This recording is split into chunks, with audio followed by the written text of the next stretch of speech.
Fala pessoal, vamos falar sobre Libertadores com clubes americanos, com clubes canadenses, clube mexicano que já teve. São Paulo já jogou contra clube mexicano e que seria muito legal de voltar, porque é um campeonato muito forte. Hoje nós temos Rames Rodrigues jogando no México, né? Entre outros jogadores, Iñaki, que é muito francês, né? Que é muito famoso, baita de um jogador. Eu acho que teve um clube rival tentando contratar um tempo atrás. Mas enfim, nos Estados Unidos a gente tem um dos maiores jogadores de todos os tempos, Messi. Tem Suárez que jogou no Grêmio agora, né? Ano passado ou retrasado? Acho que foi ano passado, né?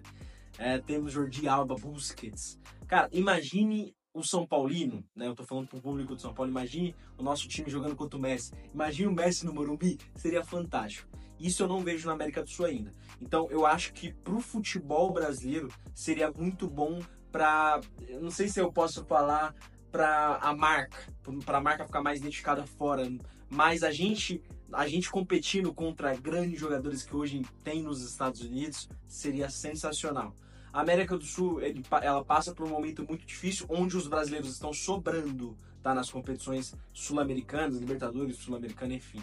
Os brasileiros estão sobrando por conta da parte financeira, vamos ser bem sinceros. Eu acho que tem parte estrutural, tudo, mas a parte financeira está contando muito. Os clubes argentinos que são muito retrógrado, raça, não sei o que a gente faz por nós mesmos. Hoje os clubes argentinos já estão discutindo sobre uma tal de SAF, não é SAF, tá lá, não seria SAF, mas é igual a SAF do Brasil. Então, clube empresa. Então, os argentinos já estão conversando sobre isso. Por quê? Porque estão ficando para trás. Essa é a verdade. E os clubes brasileiros já deram esse pontapé, eu acho, em 2022, 2021, por ali. Os clubes brasileiros já deram esse pontapé aí. Hoje a gente teve Botafogo, campeão da Libertadores. Por quê? Porque tem investimento. Teve investimento de fora e precisa entender. O São Paulo é um clube desse que precisa entender. Ai, nossa, a nossa história foi conquistada desse jeito. Para de ser... Cara, cabeça fechada, mente fechada, vamos crescer, sabe? Ter uma economia pujante, vamos pra cima, entendeu? Trabalhar aí com força pra cima. Não, vamos continuar desse jeito, porque desse jeito, 1 bilhão de dívidas. Desse jeito é 1 bilhão de dívidas. O São Paulo ganha a Copa do Brasil e as dívidas não conseguem abaixar. Então essa é a sinceridade pra cara, meu... 2025, sabe? Século 21, mundo rodando, girando, clubes europeus, clubes empresas fortíssimos, o próprio Estados Unidos, que eu tô conversando agora sobre o Brasil, né? Os clubes brasileiros se alinharem a CONCACAF para fazer uma competição que ali se coloquem os clubes americanos, os clubes mexicanos, até mesmo do Canadá. Então, assim, sabe? Ir pra frente, pensar na frente, pensar no que é melhor pra marca. O Morumbis. Nossa, sempre foi Cícero Bomber de Toledo. Nem sempre São Paulo teve um Morumbi, entendeu? Então, um passo à frente foi ter o estádio, que aí se colocou o nome do presidente. Então, assim, precisou sair de um lugar para ter o estádio, entendeu? Não é a mente fechada quando tava sem o estádio, nós podemos ficar num campinho de terra. Não, evolui, vai pra frente, entendeu? Eu tenho certeza que o Cícero Pompeu de Toledo entenderia, o pessoal daquela época era pessoas com pensamentos à frente, sabe? Entenderia. Pô, 2025, hoje a gente precisa de uma marca, hoje a gente precisa desses 90 milhões em 3 anos que a Mondelez ofereceu pro São Paulo. Hoje a gente vai ter uma marca mundial que é a Mondelez, uma máquina de vendas atrelada a nós. Nós não vamos mudar o nome rigidamente, né? Vai sair de Morumbi, que é a região, né? Saiu do Morumbi para Morumbis. Então, assim, ninguém nunca chamou de Cícero Pompeu de Toledo, entendeu? Então, é ridículo. Meu, caraca, me alastrei aqui. Vamos voltar. Falando sobre os brasileiros se alinharem à CONCACAF. Lógico que teve toda a discussão por conta do racismo. E sim, foi racismo. O cara fala sobre racismo há 5 minutos. 5 minutos depois, ele fala que o brasileiro para Libertadores era como a Chita pro Tarzan. Cara, que raiva, velho. E o pior é brasileiro imbecil, querer me falar, não, ele não falou desse jeito, ele não quis falar desse jeito. Cara, as pessoas estão politizando. Cara, você ser forte, você não aguentar a zoação, por exemplo, tem muita gente falando nesse sentido, né? Nossa, tem que aguentar a zoação, ou não tem que levar tudo para esses lados, porque tá virando chororô, né? Muita gente tá falando tá virando chororô. Cara, você é brasileiro, se diz patriota, porque isso não é ser patriota, né? Porque se você fosse patriota, realmente você estaria protegendo, você estaria junto com os brasileiros. Porque o brasileiro chega lá fora, é chamado de, no espanhol, né? Agora foi chamado de chita pelo presidente, tem gente aí que tá achando que não. Mas enfim, é chamado de daquele animal, fazendo gestos contra brasileiros. Então assim, pô, tá de sacanagem com a minha cara que não existe. Que não existe, cara. É ridículo pensar dessa forma. Porra, só é pensar um pouco, usar um pouco da mente pra pensar, entendeu? Sacanagem, cara. Sacanagem.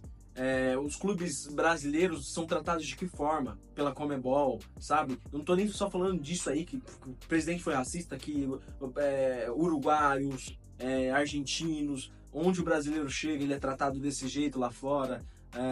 Ou mesmo o Vinícius Júnior hoje sendo tratado desse jeito na Espanha, né? Não tô nem indo pra Europa, tô aqui na América do Sul, que é nosso campeonato. Mas enfim, então a gente tem que entender sobre isso. O brasileiro é tratado desse jeito, sabe? Diminuído. E outra coisa, quer politizar? Racismo é crime. Ponto. Racismo é crime. Não tem discussão. Não tem a ver com direita ou com esquerda. Direita e esquerda tem que entender que existe lei e lei tem que ser seguida.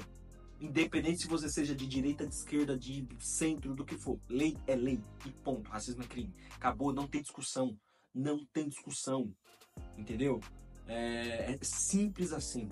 E eu fui lá ver se valeria a pena, né, nós irmos pra CONCACAF.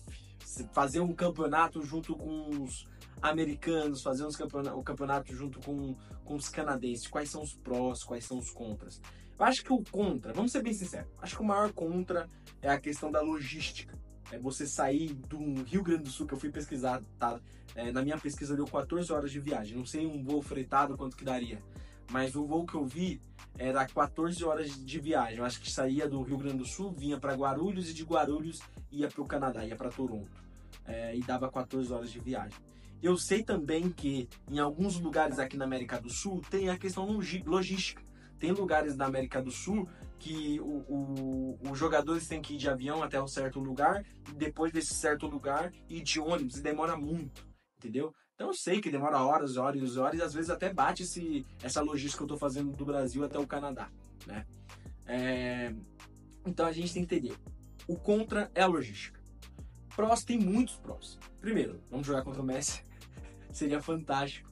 Vamos jogar contra o Suárez, Busquets, contra vários jogadores que hoje vão para a MLS, que é um campeonato que está em desenvolvimento, que é um campeonato que está crescendo. Quando eu falo pra gente fazer pré-temporada contra clubes europeus, é para isso. A gente tem uma marca lá fora. Quem sabe agora ir pra Arábia? Eu lembrei do Messi, lembrei do Cristiano Ronaldo. Vamos pra Arábia, vamos fazer um jogo contra o Al Nassr, vamos fazer um jogo contra o Al Hilal, vamos fazer um jogo, enfim, entendeu? O Brasil, ele tem que entender isso, não tem que ficar com a mente fechada aqui, entendeu? Ainda mais quando aqui tá ruim. Quando aqui tá ruim, vai voar. Vamos pra América do Norte, vamos fazer uns jogos legais contra os americanos, vamos fazer jogos legais contra... Cara, mexicano tinha uma rivalidade muito grande com os brasileiros. Não sei se vocês sabem, eu não tô nem falando só de seleção brasileira, tá? O Brasil, o São Paulo já jogou com clubes mexicanos, era uma rivalidade fortíssima, cara. Uma rivalidade fortíssima. Por que não? Por que não voltar a isso? A gente pode fazer competições novamente e não vai perder essa rivalidade. A gente pode criar essa rivalidade com os americanos, entendeu? Sem contar a questão do dinheiro. O dinheiro que vem... Cara, clube mexicano é muito rico. É clube empresa que tem bancos por trás, que tem televisão por trás. Pensa a Rede Globo ser dona do Flamengo, do Corinthians, enfim. Joguei pensando, tá? Não tô falando que é. Mas pensa um banco ser dono de um clube. Isso acontece no México. Lá nos Estados Unidos tem donos. Até tinha um brasileiro, né, o Flávio Augusto, que era dono do Orlando City. Agora ele vendeu. Mas enfim, tem outros donos lá, entendeu? Muita grana, movendo muita grana. Por que não? esse pensamento, e eu já escrevi sobre isso, tá? Da gente ir pra fazer o campeonato junto com os americanos há muito tempo. Há muito tempo que eu falo sobre isso. Daí, tinha até esquecido sobre esse assunto, aí a Leila Pereira foi lá e voltou a falar. Mas enfim, por que não a gente pensar nisso? E, sei lá, pode juntar uns clubes argentinos aí, chamar o Boca, o River, que a gente vai jogar contra o Caracal, que tinha um time com o nome de Baracal, aqui, não faz nem sentido, com todo respeito. Com todo respeito. Não faz sentido a gente jogar contra os clubes aqui na América do Sul. É denegrir o campeonato. É diminuir o campeonato. Entendeu? Então vamos pensar à frente, vamos pensar em crescimento. Fechou? E aí, o que vocês acham? Vocês fariam um campeonato junto com os americanos, junto com os mexicanos, ou nem pensar? Continuar da mesma forma? Deixa a opinião aí embaixo.